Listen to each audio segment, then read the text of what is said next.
Going on, everybody? Welcome back to the Pick Six channel, and today we'll give you just a little recap on the game on Sunday between the Steelers and the Vikings. The Steelers were able to get the win over there in Dub. They were able to get the dub in Dublin by a score of 24-21 in a game that shouldn't have been as close as it was. Okay, and I'll start off with my concern. My concern and my only concern from this game, well, I guess there might be multiple, but was the fact that they were just the inability of closing the game out. That's my main concern out of this game. Okay, they were up 24-6, and Minnesota was able to rally towards the end of the game, and they actually had a shot at tying the game. Didn't go too well though for Minnesota. So yeah, that's really my main concern from this game was the inability of closing the show. Okay, however, the Steelers, the team as a whole, looked good. I mean, they're dominating for the better part of 3 quarters. Shout out to the defense. Offensively, they were very efficient.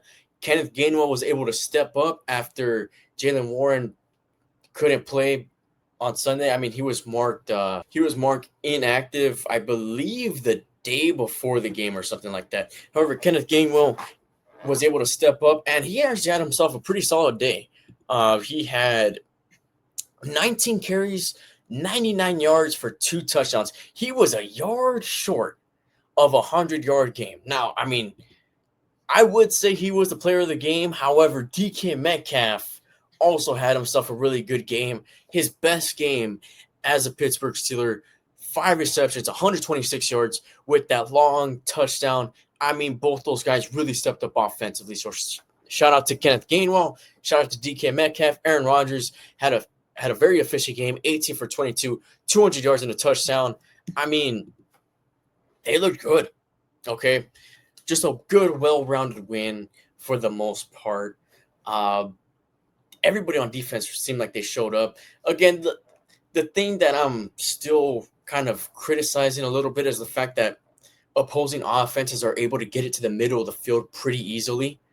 The only time I could say that it was like strategized was towards the end of the game. Minnesota was kept on getting the ball in the middle of the field, but by that time you kind of wanted them to do that.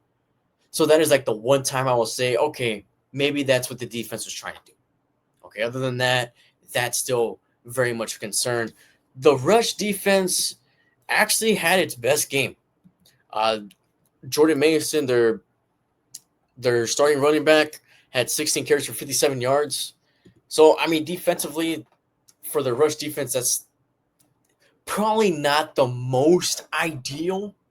Okay, it's not like they played lights out as far as their rush defense, but they didn't allow 100 yards rushing. So that's a step in the right direction, okay? Another thing I actually kind of liked about this game was the play calling. Okay, there was, I don't know if it was 3rd and short or 4th and short, but they did a quarterback sneak with Darnell Washington. That was a good play. Okay, again, this was probably the best win. Okay, no, this was the best win that the Steelers had so far this season out of the 3. Okay, it was probably their best opposition that they faced within the first 4 games. So yeah, I'm gonna say that this was their best win. Yeah, they were just playing with some passion, some swag, and you could see it on the defensive side for sure. Okay, for sure. Deshaun Elliott, first game back, was able to get a pick. TJ Watt was able to get a pick. Carson Wentz, I know on a stat sheet, it looked like he had a really good game, but for the most part, it seemed like he was having a rough time out there. I mean, the stats will say otherwise. Majority of the game, for those first 3 quarters, Carson Wentz was not having much fun. Okay. But again, my main focus, my main concern about this game was the fact that they had a hard time closing it out. And that's something that we've seen before with this team. And that's the inability of playing 4 quarters. That's really it. That's my one takeaway from this game. As far as the Steelers going into the bye as 3-1, I think this is kind of where we expected them to be. Um, Going into the season, we didn't really know exactly who they were going to win and lose to, but I think 3-1 was kind of where people were predicting them to be. So, I mean, not really much to complain about. They probably could have been 4-0 if it weren't for a couple mistakes against Seattle, but I mean, it is what it is. With the way the division's looking, they have a shot at competing for this division. They really do, with the way that this division has been shaping up, with unfortunate injuries from the rest of the division. So we'll see how that ends up.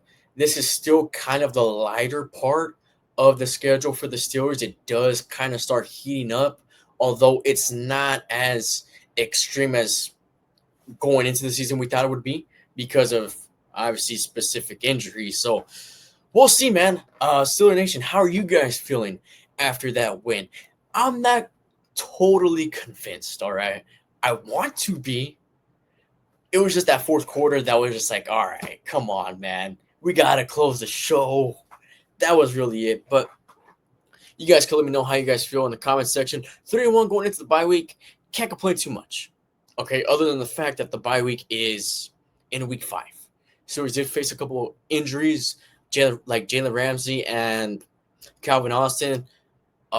They might be out for a few weeks each, so that's going to be kind of tough. I'm not sure if JPJ will be ready for the week 6 game.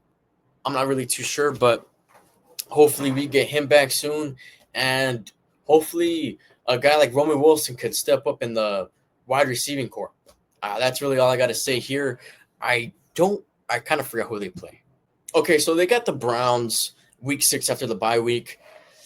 That's their first divisional matchup, and that's not a team that you want to overlook either because they do have a good defense. Their offense is in question for sure, but their defense, I mean, they were able to beat the Green Bay Packers, so you don't want to overlook the Browns too much. It's going to be interesting to see how the rest of the season goes. Getting a little bit more excited about this season. Not as optimistic as I want to be, but I'm a little bit more excited. So, Steeler Nation, you guys, let me know your guys' thoughts in the comments. That's really all I got for you guys. And you already know, here we go, Steelers.